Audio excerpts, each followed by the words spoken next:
daginn og verið hjartanlega velkomin í 12. þátt Gjallarhornsins, hlaðvarpsþáttar á vegum Heimdellinga. Ég heiti Birta Karen Tryggvadóttir og sitji í stjórn Heimdallar og viðmælandi minn að þessu sinni er Katrín Atladóttir, borgarfulltrúi. Ertu velkomin? Takk fyrir að bjóða mér. Herri, þú ert búin að vera borgarstjórn núna, var að koma 3 ár? Já. Hvað leiddi út í borgarstjórn að málinn?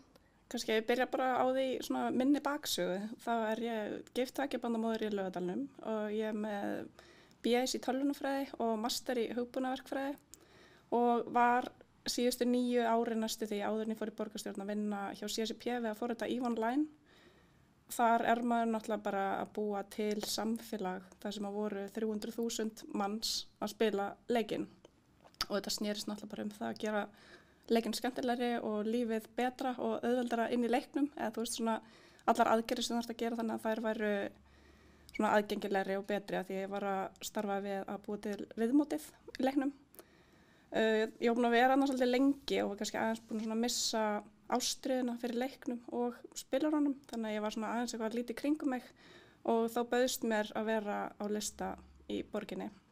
Og ég ákvað bara að söðla og prófa það og hef bara verið mjög lukkuleg með það síðan. Já, við staðið mjög vel. En þú ert formaður stýrihóps nýja hjólreiðaáætlun. Já. Það er svolítið svona spennandi verkefni og getur svona sagt kannski í stuttu máli. Já. Hvað verkefni þú ert með og svoleiðis? Einmitt. Mér var falið það að vera formaður í stýrihóp nýja hjólreiðaáætlun sem að gildir þá frá 2021 til 2025. Ég held að ég sé fyrsti fulltrúin í minnihluta sem fær að leiða svona verkefni á þessu kjörtímabili. Það hefur alveg tíðkast einhvern mann áður en ekki núna allavega, þannig að ég var alveg ótrúlega þakklátt fyrir að vera treyst fyrir því. Það sem við erum þá að gera er bara að ákveða hvaða leiðir við viljum fara með nýtt hjólreiðanet og hvaða áherslur við viljum leggja. Fyrsta hjólreiðaáætlun var gerð 2010, þú veist, þannig að það er ekki svo langt síðan. Þetta er 3. hjólreiðaáætlun Reykjavíkurborgar sem hefur verið gerð. Og þannig að 2009 voru sem sagt 2% ferða í borginni farnar á hjóli. Núna eru það 7%. Þannig að það hefur ótrúlega svona miklu grettistakið verið lyft í borginni varðandi hjólreiðasamgöngur og það byrjaði allt með þessari fyrstu hjólreiðaáætlun. Það er náttúrulega svona áherslur náttúrulega síðustu ára bara í heiminum og sérstaklega þá eins og síðasta árs í COVID hafa svolítið færst svona í áttina svona grænni og heilsusamlegri samgöngum. Þannig að það hafa eiginlega flestar borgir heimsins verið að leggja svolítið mikinn metnað í að bæta hjólreiðasamgöngur og annað slíkt hjá sér. Og í COVID í fyrra þá var svo mikil ásókn á stígana hérna, hjólreiðabúðir voru margar hverjar bara tómar. Það sem hefur líka breyst svolítið á síðustu bara frá því á þessu kjörtímabili er náttúrulega þessi aukning í rafhlaupahjólum og það var komið inn þessar rafhlaupahjólaleigur og það var gerð skoðanakönnun á notendum þeirra og þeir vilja helst nota hjólastígana sem að náttúrulega ýtir undir það ef við ættum að þróa það allt betur. Og í þessum stýrihóp þá við erum búin að setja okkur 4 markmið og svo undir þessu markmið að verða hinnar ýmsu aðgerðir sem að ættu að leiða því að komast að þessum markmiðum okkar fyrir árið 2025. Það er náttúrulega bara aukin hlutdeild hjólreiða, hún sem er núna 7%.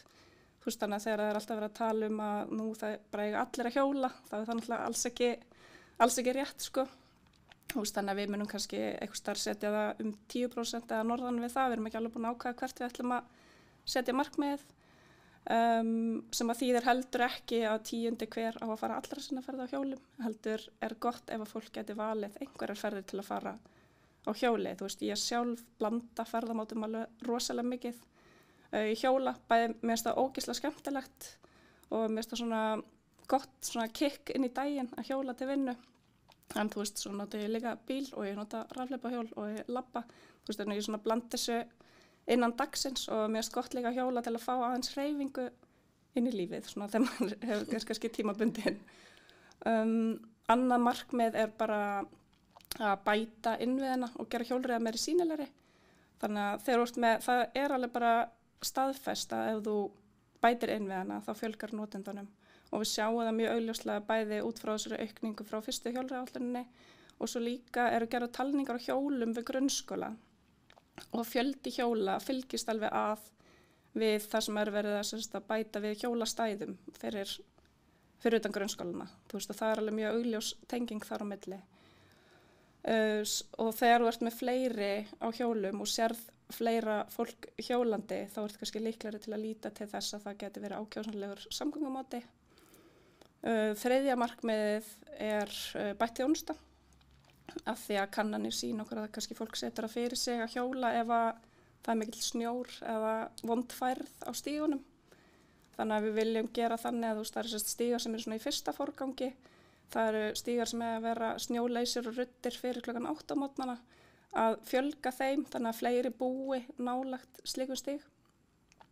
Og svo fjórða markmið bara að hjólreiðar fyrir öll. Þetta má ekki vera að fara á móti einsleits hóps. Þetta verður oft verið svona litið á þetta sem svona miðaldra verkfræðingar eru þeir sem að hjóla í vinnuna.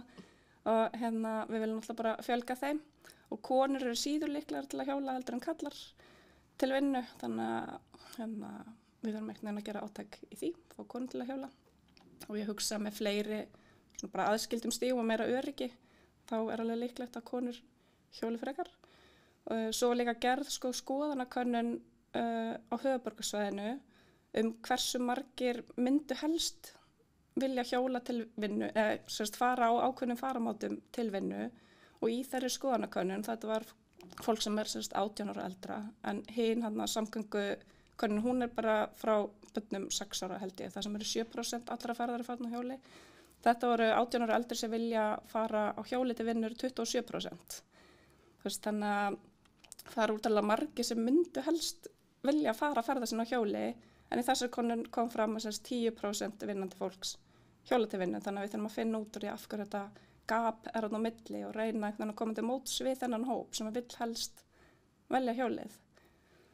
Þannig að já, það svona helst að þessu og þú veist svona aðgerðir sem hægt að fara í það náttúrulega bara að bæta hjólanetið. Við erum að verkfræðstofu núna að vinna í því að teikna upp einhverja sviðsmyndir varðandi það og við möttum að velja þá hvað leið okkur líst best á af því sem að þau sýna okkur. Fjölga svona öðrum hjólainnviðum eins og bara hjólastæðum og yfirbyggðum hjólastæðum og svo langar meil rosalega mikið til að láta setja svona pump track sem svona hjólabraut sem notið til að leika sér í og auka hjólaverðni. Fleiri svona hjólatillur, ég veit ekki hvort þið séðar við Suðurlandsbrautina þú sem getur tillt fætinum niður, þarft ekki einhvern veginn að stíga af hjólinu meðan þú stoppar á rauðu ljósi. Það svona ákveðna hluti sem við ætlum að gera. Já, það svona kannski þessi stærstu atriði sem að verða aðgerðir í þessari áætlun sem að verður tilbúin innan bráðar. Já, þetta hljómar mjög spennandi. Já. En ég var að pæla, ef þið væri að setja svona hjólastíga, væru þá bara mynda nýja stíga eða myndi eins og á Grensás var þá ekki tekin smá á bílum og einhvern veginn samblanda þessu öllu? Já. Hvernig yrði því háttað? Það náttúrulega kemur eiginlega bara í ljós þegar þeir eru búin að teikna upp sviðsmyndina verkfræðistofan. Þegar eins og Grensásvegurinn, ég held að tilgangurinn þar var ekki að setja hjólastíginn. Heldur tilgangurinn var að fækka akránunum af því að íbúar höfðu meðal annars verið að biðja það því að börn fóru þann yfir og þá var nýtt tækifærið og settir hjólastígur. Þú veist, það eitt dæmi það En eins og núna þá erum við búin að fjölga eða lengja þessum aðskildu hjólastígum alveg rosalega mikið og þú kemst rosalega langar ferðir á hjólastíg þar sem þú ert ekki í neinni blandari umferð hvort sem það gangandi eða akandi og það náttúrulega eiginlega best. En það mun vera að klára til dæmis, ég held svona helsti núningspunkturinn á milli gangandi og hjólandi þar sem ekki aðskilið upp í Elliðaárdal og það á dagskrá í sumar að gera algjörlega aðskilin stíg þar, þannig efri hluta Elliðaárdalsins, þar sem var mikið kvartað í fyrra, til dæmis í COVID, þegar það var allir út að hreyfa sig. Það svona einhver hlutar, þú veist, og það vantar kannski líka að tengja saman sumstar, þú veist, það kannski stundum svona aðeins göt eða kemur svona dead end eða svoleiðis. Já, algjörlega eins og þú talar þannig í Elliðaárdalnum, maður sé stundum, ef maður út að labba og bæði Elliðaárdalnum með annars staðar, þá oft bara einbreið gangstétt og svo bara lítill partur fyrir hjól og það oft bara ekki nóg. Nei, einmitt, það náttúrulega miklu betra að hafa þetta aðskilið, algjörlega, þetta getur búið upp á mjög mikla hættu þegar þetta svona. Algjörlega, sérstaklega hvernig fólk ekki alveg svona, kannski áttar sig ekki alveg á hvað, þú veist, reglunum eða þannig, þú veist, alltaf langt best að fólk haldi sér bara til hægri og taki fram úr vinstra megin eins og gerur á bíl, þú veist. En oft ertu kannski aldrei ekkert með þetta og ég, þú veist, fer sjálf út að hlaupa með noise cancelling headphones og heyri ekkert ef það einhver hjólandi að dingla á mig, sko. Nei, algjörlega, ég hef alveg þekki það líka. En þú nefndi líka hérna í byrjun að þú veist, leyfa kannski, þú veist, að blanda ferðamátum, fara gangandi, kannski einu, þú veist, út í búðina, fara hjólandi í vinnu og strætó heim eða eitthvað svoleiðis. Mér finnst það rosalega svona spennandi hugmynd og þá vildi ég kannski líka tengja við eins og með borgarlínuna, að þá sé meira vala því að það er oft svona í umræðinni, þá er þetta annarkvort eða. Já, mér finnst þetta umræðan er alltaf mikið í skotgrónum, annarkvort ertu bara eingöngu í borgarlínu eða eingöngu á hjóli eða eingöngu á bíl. Það snýst bara það að fjölga kannski ferðum þar sem þú ferð ekki ferðaðinn á bíl. Svona, ef þú veist ferð á hjóli eða bara í raun þeim faramáta sem þú kýst, sko. Allan að gera fólki kleift að velja þann faramáta sem það myndi helst vilja nýta sér. Þú veist, eins og þessi 27% sem vilja hjóla til vinnu, af hverju eru þau ekki að því, hvað vantar upp á? Þú veist, og hvernig er þetta að bæta það fyrir þau, því að það er auðvitað betra fyrir umhverfið og við fáum líka heilsusamlegri borgara ef að fleiri eru út að hreyfa sig, sko. Já, líka bara auki frelsi til að velja það sem þú vilt. Fyrir utan það náttúrulega. En eins og hérna með borgarlínuna, verður einhver svona, þú veist, ef fólk eru á hjóli, geta að tekja hjóli sitt inn í borgarlínuna, veistu af því? Já, hvort það er einhver tenging? Já, ég held að það sé nefnilega algjörlega á planinu að samþætta þess að ferðamáta, þú veist, þannig að það vera allavega góðar svona hjólastæði, góð hjólastæði við borgarlínustöðunar, þannig að þú getur allavega hjólað í borgarlínu og skilja hjólið þetta eftir á góðum stað, þú veist, og læsti og kannski ekki átt að ágjöra eitthvað steli á meðan og náttúrulega væri optimal að vera með eitthvað skona yfirbyggskíli, en já, maður ræði nú ekki allir kannski. Nei. En svo, þú veist, gerir ég ráð fyrir að það sé hægt að taka hjólið með eins og er hægt í strætó.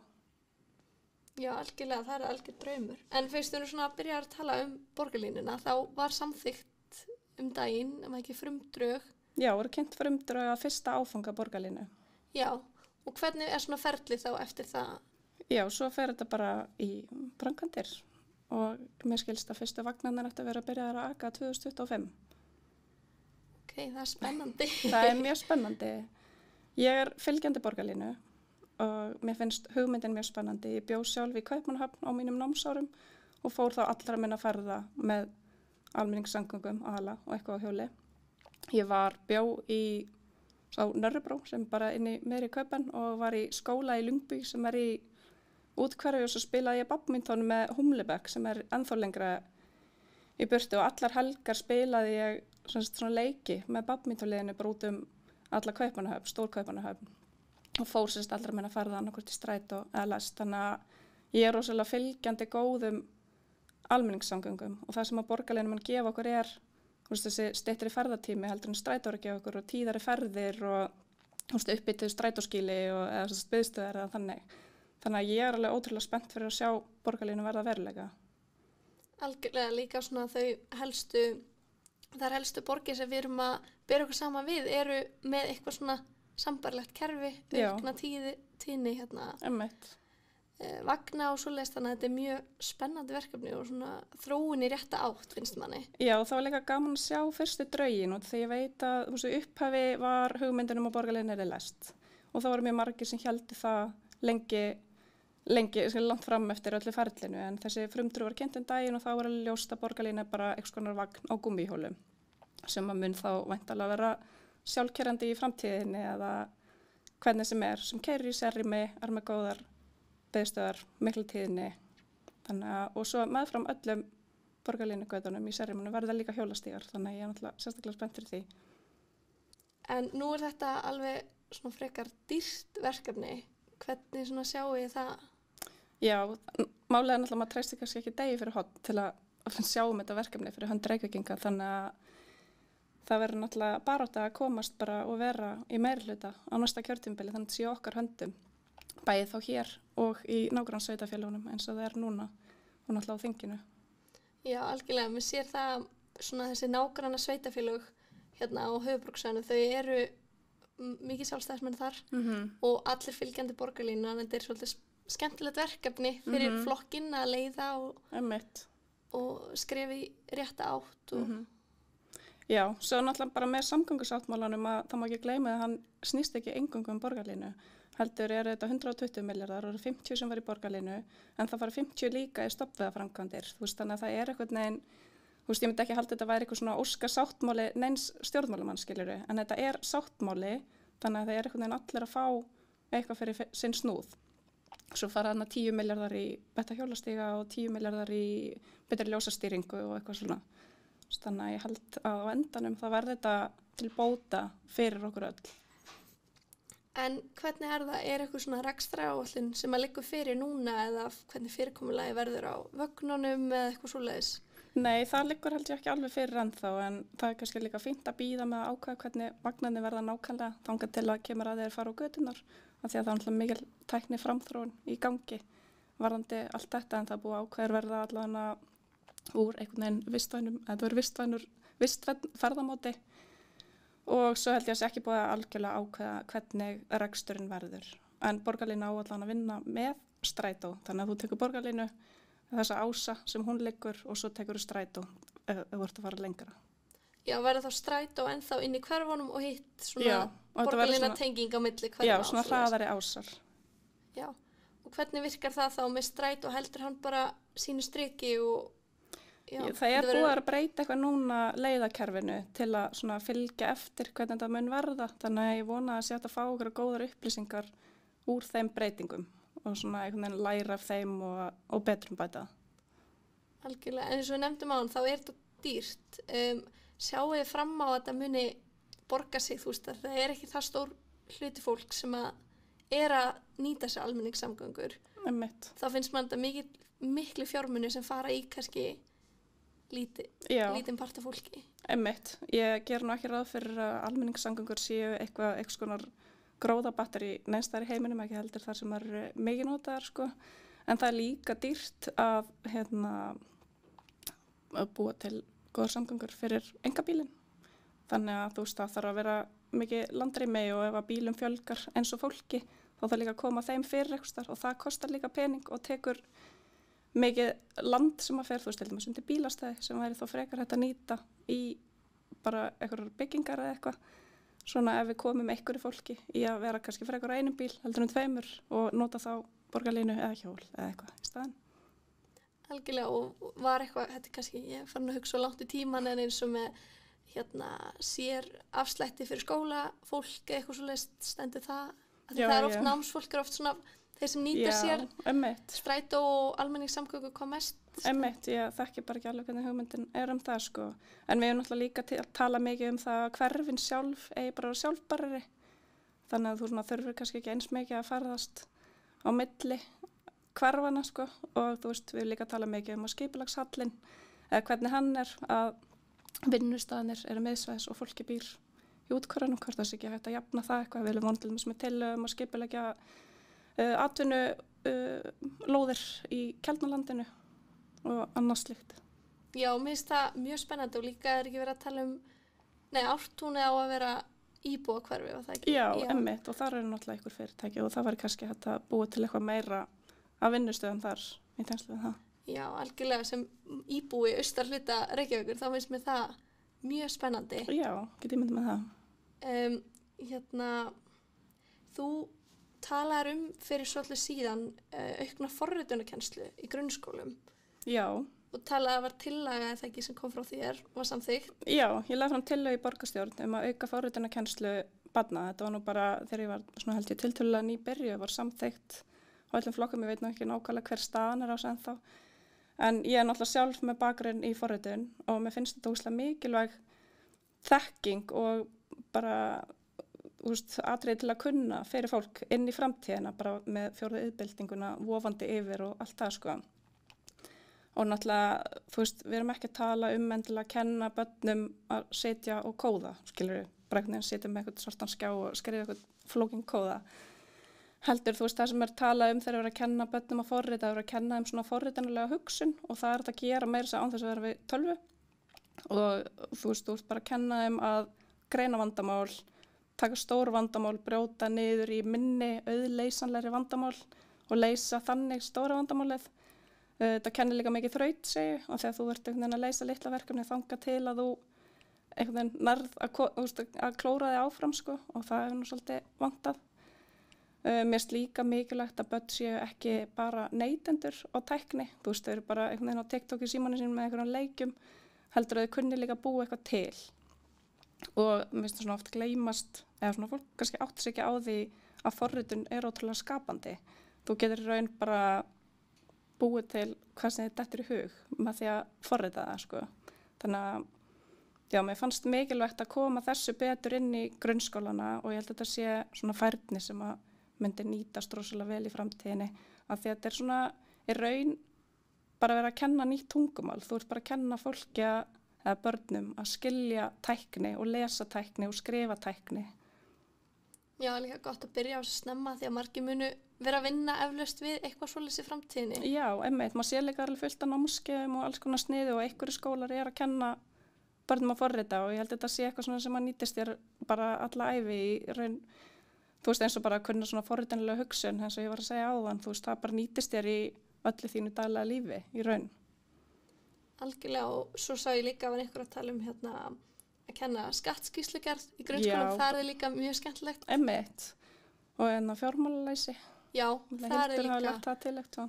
Það finnst manni rosalega svona spennandi þróuna því maður á að koma út úr grunnskóla og út úr menntakerfinu einhvern veginn tilbúin í lífi og þetta er eitthvað sem að maður hefur aldrei lært. Nei, nákvæmlega, mér finnst þetta ótrúlega góð hæfni og færni að hafa þegar þú kemur út úr grunnskólanum. Það er náttúrulega ótrúlega margt sem má breyta þar. Við sjáum að við erum að setja ótrúlega mikið pening í grunnskólakerfi en skilum ekki góðum nemendum endilega með hvernig tölunar eru og niðurstöðnar úr PISA. Algjörlega, það má margt bæta þar. Já, heldur betur. En ég held að þetta sé bara fínn endapunktur. Já. Ég ætla bara að þakka kærlega fyrir komuna og gaman að fá þig. Já, bara takk kærlega aftur fyrir að bjóða mér. Ótrúlega gaman að koma.